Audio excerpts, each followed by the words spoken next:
bawang tu masih nampak ya. Dalam ni ada cheese. Okey?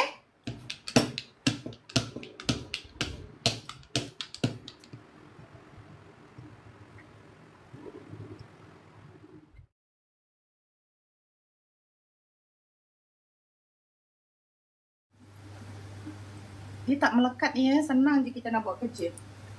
Mana yang tak follow cantik, sila follow dulu.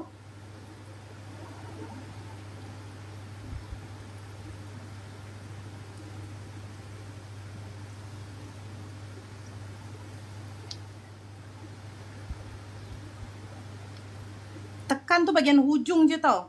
Hujung sahaja. Bagi bahagian tengah tu lubang.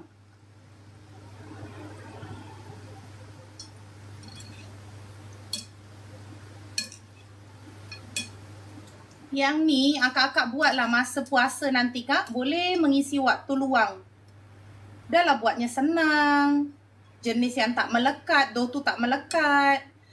Lepas goreng pun tak serap minyak. Dia punya hasil terus kering.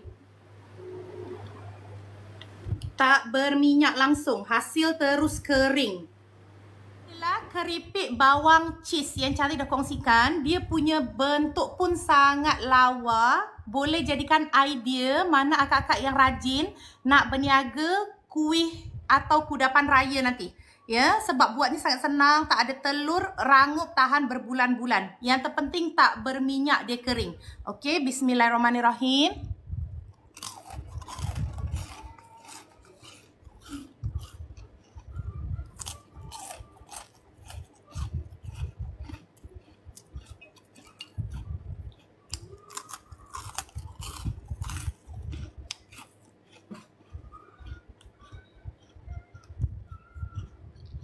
Yang ni ya, dia punya rangup lembut kak.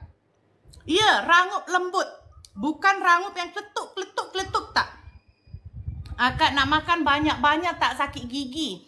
Sesuai untuk anak-anak, sesuai untuk akak-akak yang umur di atas 50, 60, 70 tahun. Sebab apa? Dia rangup lembut.